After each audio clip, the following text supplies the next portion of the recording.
नमस्कार, मैं हूं आपके साथ रविंद्र सिंह। एपीएन के लोकप्रिय कानूनी प्रोग्राम लीगल हेल्पलाइन में आपका स्वागत है। इसमें हमारे कानूनी विशेषज्ञ रोजमर्रा की जिंदगी की समस्याओं से जुड़े कानूनी मसलों पर आपकी शंकाओं का समाधान करते हैं। आप भी इस प्रोग्राम से जुड़ सकते हैं और फोन करके कानूनी राय ले सकते हैं। आज हम आपको विद्युत अधिनियम या बिजली के कानून से जुड़ी जानकारी देंगे, साथ में इस मसले से जुड़ी आपकी समस्याओं का समाधान भी करेंगे। बिजली व्यवस्था को दुरुस्त करने के लिए केंद्र सरकार ने कई कदम उठाए हैं। सरकार ने बिजली उपभोक्ताओं को सशक्त बनाने के लिए नियमों में बदलाव किए हैं। नए नियमों के तहत बिजली कनेक्शन जारी करने, बिजली बिलों के भुगतान की सुविधा और बिजली सप्लाई के लिए उपभोक्ताओं के ऊर्जा अधिकार तय किए गए हैं। दरअसल केंद्र सरकार का लक्ष्य है कि हर घर तक बिजली सेवा सुनिश्चित हो। इसी कड़ी में अब पावर सेक्टर में उपभोक्ताओं के लिए मानक तय किए गए हैं। विद्युत मंत्रालय के ये नियम ग्राहकों के अधिकार से जुड़े हैं।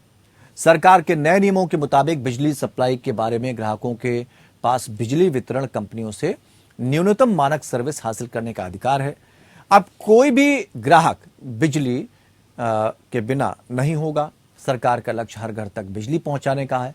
अब बिजली वितरण कंपनियों को तय मानक के अनुसार सेवाएं देनी होंगी और अगर वे इसका पालन नहीं करती हैं तो जुर्माना देना पड़ेगा। नए नियमों के तहत हर वितरण इकाइयों का यह कर्तव्य है कि वे विद्युत कानून के प्रावधानों के अनुरूप बिजली आपूर्ति की व्यवस्था करें। उपभोक्ताओं की समस्याओं को देखते हुए नए बिजली कनेक्शन को लेकर नियमों में बदलाव किए गए हैं। नए कनेक्शन के लिए मानक प्रक्रिया लागू की गई है।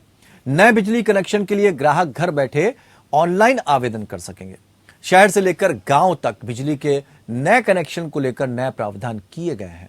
अब बिजली वितरण कंपनियों को महानगरों में नए बिजली कनेक्शन के अप्लाई के साथ 7 दिन के भीतर कनेक्शन देना होगा। नगर पालिका में नए कनेक्शन या फिर उसमें सुधार के लिए 15 दिन का वक्त निर्धारित किया गया है, जबकि ग्रामीण इलाकों में 30 दिन के भीतर नए कनेक्शन देने होंगे। नियमों के मुताबिक कोई भी नया बिजली कनेक्शन बिना मीटर के नहीं दिया जाएगा। बिजली मीटर स्मार्ट या प्रीपेमेंट मीटर होगा। हर जगह ग्राहकों के पास ऑनलाइन या ऑफलाइन बिल भुगतान का विकल्प होगा। इसके अलावा बिलों का पहले से भुगतान का भी प्रावधान किया गया है। बिजली वितरण कंपनियां सभी ग्राहकों को 24 घंटे बिजली देंगी। वितरण कंपनियों को एक ऐसा ऑटोमेटिक सिस्टम विकसित करना होगा जिससे बिजली गुल होने पर नजर रखी जा सके और उसे तुरंत बहाल किया जाए। अगर निश्चित अवधि के बाद भी बिजली की आपूर्ति नहीं हो पाती है तो इस स्थिति में बिजली कंपनी को ग्राहकों को हर्जाना देना होगा। इसके अलावा लगातार बिजली कटौती पर भी कंपनियों पर जुर्माना लगाया जाएगा। ये तो थी बुनियादी जानकारियां। विद्युत अधिनियम या बिजली के कानूनों से जुड़ी कानूनी पहलुओं की ज्यादा जानकारी देंगे हमारे आज के कानूनी विशेषज्ञ अधिवक्ता ऋषिपाल सिंह जी। ऋषिपाल जी, बहुत बहुत स्वागत करते हैं आपका। नमस्कार जी। तो दर्शकों, ऋषिपाल जी आपको विद्युत अधिनियम से जुड़े तमाम कानूनी पहलुओं की जानकारी देंगे। अगर आपका विद्युत कानून से जुड़ा कोई सवाल है तो आप हमें फोन कर सकते हैं। हमारा फोन नंबर फटाफट नोट कर लीजिए, जिन पर आप जानकारी ले सकते हैं। 0120612793 0120612793 नंबर एक बार फिर से देखिए, आपके टेलीविजन स्क्रीन पर भी फ्लैश हो रहे हैं।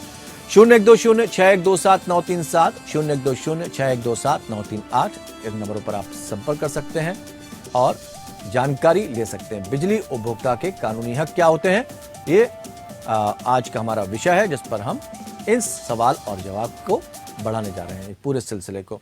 तो चलिए ऋषिपाल जी के पास चलते हैं और फटाफट जानते हैं कि आपके कानूनी हक क्या कहते हैं। ऋषिपाल जी, द इलेक्ट्रिसिटी एक्ट 2003 इसको क्यों लाया गया, इस एक्ट का मकसद क्या था, ये थोड़ा सा बताएं हमारे दर्शकों को।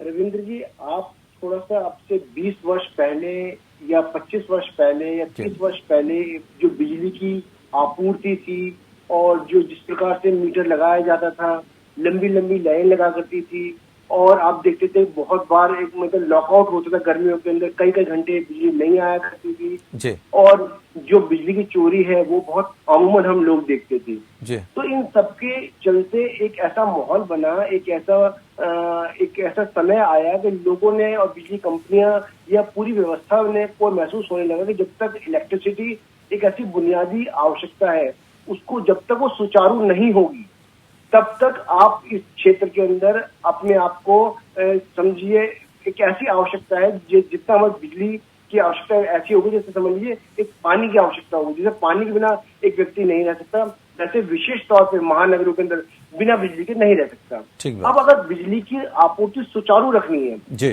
सुचारू रखनी है, तो उसके अंदर बहुत जरूरी है कि उसके अंदर बहुत सुधार किए जाए, उसके वितरण में सुधार किया जाए और उसमें और प्रावधान लाया जाए। क्योंकि पहले, हालांकि इसमें ये कोई कानून नहीं है, लेकिन पहले ये जितनी वितरण की व्यवस्था थी सारी की सारी सरकारी जो एजेंसी थी, सरकारी कंपनी थी या सरकारी जो सरकार के हाथों में थी। और जब सरकारी लोग काम करते थे तो अक्सर इस बात को ये कहा जाता है कि भ्रष्टाचार भी था और जितनी सख्ती होनी चाहिए कानून में उतनी सख्ती नहीं थी, पारदर्शिता नहीं थी, उत्तरदायित्व होना चाहिए था वो नहीं था। तो ये कानून का सबसे बड़ा परिप्रेक्ष्य यही हुआ कि इस कानून को लाए गए जिससे उसकी जो आपूर्ति है वो सुचारू हो सके। बिल्कुल, पारदर्शिता का अभाव था उस वक्त। एक बात और ऋषिपाल जी जानना चाहेंगे, द इलेक्ट्रिसिटी अमेंडमेंट कानून 2020 ये क्या है?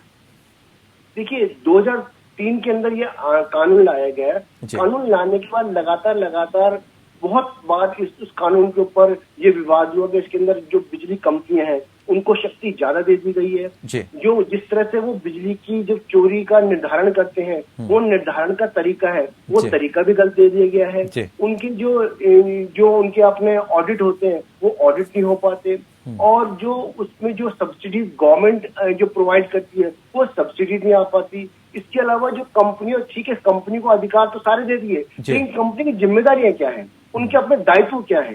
तो ऐसी स्थिति में एक अमेंडमेंट की बात की गई, सुधार की बात की गई, जिससे कि जो उपभोक्ता है उस उपभोक्ता को भी इस जो कंपनी वाले जो कल्चर में उसका अपना योगदान दिया। अगर वो इतनी महंगी बिजली को इस्तेमाल कर रहा है, उस सुविधा को ले रहा है, तो ऐसी स्थिति में अगर कंपनी जो है अपनी दायित्व को पूरा नहीं करती तो ऐसी स्थिति में क्या किया जाए। तो सुधार की आवश्यकता बहुत समय से की जा रही थी और सबसे बड़ा सब्सिडी की बात की जाती है कि सब्सिडी कैसे डायरेक्ट कंपनी के जो अकाउंट होल्डर है उनके हाथ में आ जाए। तो ये लगातार जो अमेंडमेंट है, ये अमेंडमेंट करके सुधार जो लाए गए, इसी दिशा में सुधार है कि कैसे जो बिजली का वितरण है उसका वितरण उपभोक्ता के फ्रेंडली बनाया जा सके।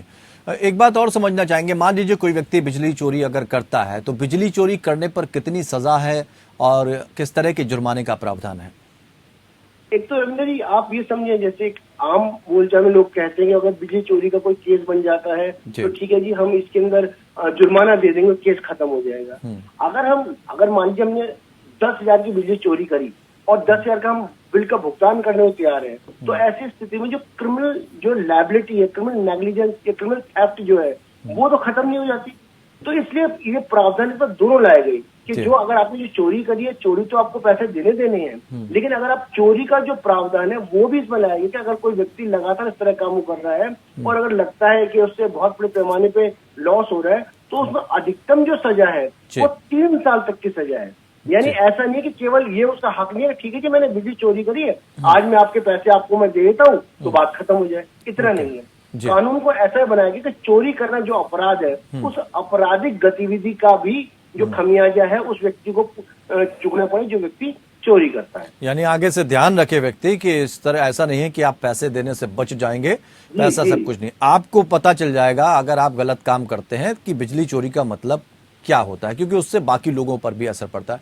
इसी में ऋषिपाल जी थोड़ा सा एक और बात जोड़ देना चाहते हैं कि बहुत सारे लोग ऐसे होते हैं जो बिजली के मीटर से ही छेड़छाड़ कर लेते हैं, तो अगर बिजली मीटर के साथ छेड़छाड़ करता है कोई इंसान तो इसमें क्या सजा का प्रावधान है और सेक्शन 44 क्या कहता है? देखिए सेक्शन 44 विशेष तौर पे जब उसी प्रकार की आपको प्रावधान बताता है कि एक व्यक्ति, कुछ लोग ऐसे व्यक्ति होते हैं जिनके पास कोई कनेक्शन नहीं होता और डायरेक्ट वो खंबे से जो है वो टोचन लगा के या कोई और चीज लगाकर बिजली की चोरी करते हैं। और कुछ लोगों को प्रोवाइडेड ऑलरेडी कंपनी का एक मीटर दिया गया है और मीटर देने के बाद उस मीटर के अंदर वो छेड़छाड़ करते हैं। उस मीटर को छेड़छाड़ करने का मतलब है जो प्रॉपर्टी आपको दी गई थी आपने वो प्रॉपर्टी भी डैमेज कर दी। तो प्रॉपर्टी का जो अगर मान लो कमर्शियल है तो उसका अलग है, डोमेस्टिक है अलग है, एग्रीकल्चर अलग है। तो मीटर के साथ जो छेड़छाड़ी करी है उसकी जो अपनी वैल्यू है मीटर की वो तो आपको एक खमियाजे में देनी पड़ेगी कि भाई आपने मीटर से छेड़छाड़ करी वो। इसके अलावा जो चोरी के प्रावधान है वो अलग से लगते हैं, यानी कि इसमें जो चोरी का प्रावधान पहले था उसके अलावा जो मीटर के साथ छेड़छाड़ की गई है उसकी जो वैल्यूएशन है मीटर की वो अलग से आपको देनी पड़ेगी। बिल्कुल ऋषिपाल जी, आप हमारे साथ बने रहिए। हमने बिजली चोरी करने पर सजा क्या है उसको जाना, बिजली मीटर से अगर आप छेड़छाड़ करते हैं तो किस तरह की सजा का प्रावधान है, सेक्शन 44 क्या कहता है, इन सारी चीज़ों के बारे में हमने आपको बताया। कुछ और सवाल भी है जिनको हम समझने की कोशिश करेंगे कि और हम जान रहे हैं अपने आज के इस इंडिया लीगल हेल्पलाइन के एपिसोड में। और हमारे ऋषिपाल सिंह हम अधिवक्ता के तौर पर सारी जानकारियां देने के लिए हमारे साथ इस वक्त मौजूद हैं। इस सिलसिले को हम आगे बढ़ाते हैं। ऋषिपाल जी, खपत से ज्यादा बिजली बिल आने पर कंज्यूमर के क्या अधिकार हैं? जी, जैसे इस समय कंज्यूमर, आपने खुद ही शब्द कहा, कंज्यूमर की हम बात कर रहे हैं, उपभोक्ता की बात कर रहे हैं, तो उपभोक्ता के जैसे कानून में सारे अधिकार हैं, ऐसे ही बिजली के वितरण के संबंध में उसके पूरे अधिकार हैं। अगर मान लीजिए जितना वो पैसा दे रहा है उससे कम या उससे ज्यादा, मान लीजिए उसका जो खपत आज जितनी खपत वो कर रहा है लेकिन मीटर जिससे ज्यादा दिखा रहा है, तो उसका बिल्कुल हक है जो बिजली कंपनी को वो ये लेटर लिख सकता है कि आप जो है मेरा जो बिल है ओवर बिलिंग ले रही है। ऐसी स्थिति में अगर वो साबित कर देता है कि ओवर बिलिंग जो है वो हो रही है, तो उसको पिछली भी जो ओवर बिलिंग हुई है उसका भी लाभ होगा। तो ऐसी स्थिति में उसको अधिकार होता है कि वो जो हेल्पलाइन होती है वहां फोन कर सकता है, जो उनका सेवा केंद्र होता है वहां जाके एप्लीकेशन लगा सकता है। और ऐसी स्थिति में जो बिजली उपभोक्ता कंपनी है उनके इंजीनियर आते हैं आपके घर में, आपके सामने वो इलेक्ट्रिसिटी के मीटर को चेक करके और ये बताते हैं कि लोड जो आपका आ रहा है और लोड जो इस्तेमाल किया जा रहा है उसमें डिफरेंस है कि नहीं है। और ऐसा महसूस होता है कि अगर बिजली का मीटर जो है वो फास्ट चल रहा है या उसका लोड ज्यादा आ रहा है जो आपकी खपत से, तो तुरंत जो है बिजली कंपनी है उसको मीटर को वापस करेगी। जी, क्या इलेक्ट्रिसिटी कंज्यूमर एक्ट के अंतर्गत आता है?